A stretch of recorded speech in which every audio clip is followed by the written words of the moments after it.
विचारधारा कहां से पनपी, कैसे पूरे वर्ल्ड से भारत में आई और भारत से कहां से शुरू होकर के फिर हमारे तक पहुंची और हमें आज भी इस चुनौती का भरपूर सामना करना पड़ रहा है। तो नक्सलवाद विचारधारा की शुरुआत शुरू से बताता हूं, रूसी क्रांति से जुड़े कुछ विचारधाराओं को सुनाता हूं। मार्क्स, लेनिन, माओ सेतुंग नक्सलवाद के भाई है। इन्हीं ने तो आतंक की चिंगारी पूरे विश्व में सुलगाई है। सभी मिलकर ये सोच रहे कि सत्ता कैसे हथियाना है, नक्सल एक चुनौती और हमें इसे मिटाना है। अब भारत के अलावा और ये कहां फैला हुआ है कि नेपाल, भूटान और बांग्लादेश में यह फैला है। इन्होंने भी अपनों की बहुत कैजुअलिटी को झेला है। अंतर्राष्ट्रीय स्तर पर महासंघ भी परेशान है, काबू नहीं हो रही ये विचारधारा, वो भी बड़ा हैरान है। बंदूक की नोक पर शासन करके इनको लोकतंत्र को हराना है, नक्सल एक चुनौती और हमें इसे मिटाना है। अब ये विदेश से हमारे पास कैसे आई ये विचारधारा कि बंगाल का है दार्जिलिंग जिला गांव था जिसका नक्सलवाड़ी, वहां के गरीब किसान थे जो हथियारों से अनाड़ी, जमींदारों का जुल्म सहकर वे करते थे मजदूरी, परिवार उन्हें पालना था, थी उनकी मजबूरी। तो स्टार्टिंग कहां से हुआ? बंगाल के दार्जिलिंग जिले से।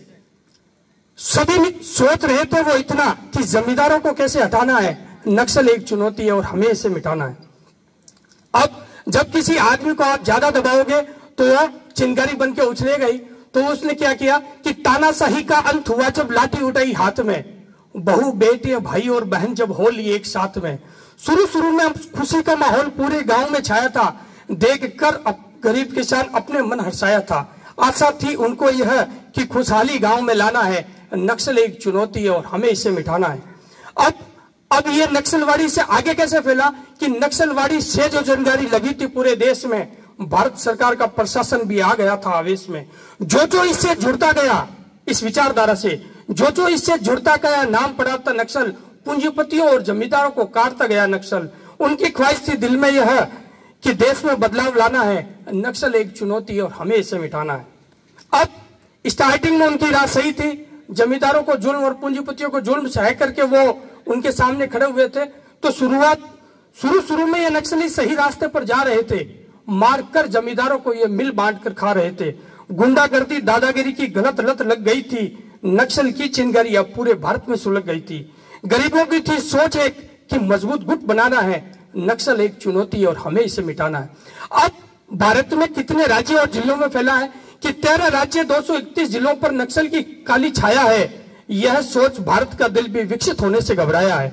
बिहार, झारखंड, उड़ीसा और छत्तीसगढ़ में बहुत फैला है। इन राज्यों में पुलिस का भी बहुत बड़ा मेला है, सीआरपीएफ भी एक पुलिस ही है।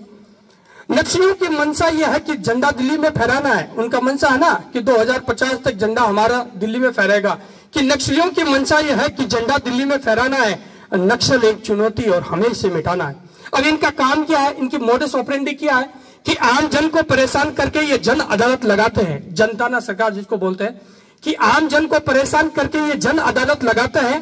पुलिस मुखबिर को ये सरेआम कटवाते हैं। भोली भाली जनता को ये सरकार खिलाफ भड़काते हैं। व्यापारी वर्ग से ये हफ्ता वसूली करते हैं। लोगों के दिल में डर बैठाकर पैसा इन्हें जुटाना है, नक्सल एक चुनौती और हमें इसे मिटाना है। और काम क्या करते हैं ये कि ईमान को रखकर ताक पर ये स्वार्थ के लिए लड़ते हैं, अपने स्वार्थ के लिए। अब स्टार्टिंग में जो मोडस ऑपरेंडी थी वो पूरी विचारधारा चेंज हो गई कि ईमान को रखकर ताक पर ये स्वार्थ के लिए लड़ते हैं। गुंडागर्दी दिखाकर ये मासूमों को पकड़ते हैं, शामिल करके अपने गुट में गलत काम सिखाते हैं। जिंदगी बर्बाद के लिए वो गलत रास्ते दिखाते हैं। मासूम बच्चे के दिल में यह है कि मुझे सरकार हिलाना है, नक्सल एक चुनौती और हमें इसे मिटाना है। और काम क्या करते हैं ये कि मानवता का धर्म भूलकर ये जानवरों जैसे रहते हैं। जंगल में रहेंगे तो अब एसी और वो तो मिलेगा नहीं इनको, कि मानवता का धर्म भूलकर ये जानवरों जैसे रहते हैं। निर्दोषों को मारकर ये गलत काम करते हैं। मासूमों को बहलाकर ये बम उनसे बनवाते हैं। रास्तों पर लगाकर आईडी तार उनसे जुड़वाते हैं। उद्देश्य है केवल उनका एक कि देश में आतंक फैलाना है, नक्सल एक चुनौती और हमें इसे मिटाना है। अब इनमें गट्स कितने हैं कि सामने से लड़ने की हिम्मत नहीं, ये पीछे से हमला करते हैं। सामने से लड़ने की हिम्मत नहीं, ये पीछे से हमला करते हैं। अपनाकर गोरिल्ला पद्धति ये फौज का नुकसान करते हैं। एक्सप्लोजिव व स्पाइक्स जैसे घातक इनके हथियार है। मरने मारने के लिए 24 घंटे तैयार है। दुश्मनों से सुरेंद्र तुझे अपना लोहा मनवाना है, नक्सल एक चुनौती और हमें इसे मिटाना है। अब अंत में कि नक्सल एक समस्या यह भारत के सामने खड़ी है। देश विकसित करने के लिए यह मुख्य कड़ी है। इसको जड़ से उखाड़ने के लिए महत्वपूर्ण घड़ी है। झारखंड छत्तीसगढ़ के जंगलों में सीआरपीएफ की फौज खड़ी है। नक्सल मिटाने के लिए हमें जनता को जगाना है। नक्सल एक चुनौती और हमें इसे मिटाना है। नक्सल एक चुनौती और हमें इसे मिटाना है।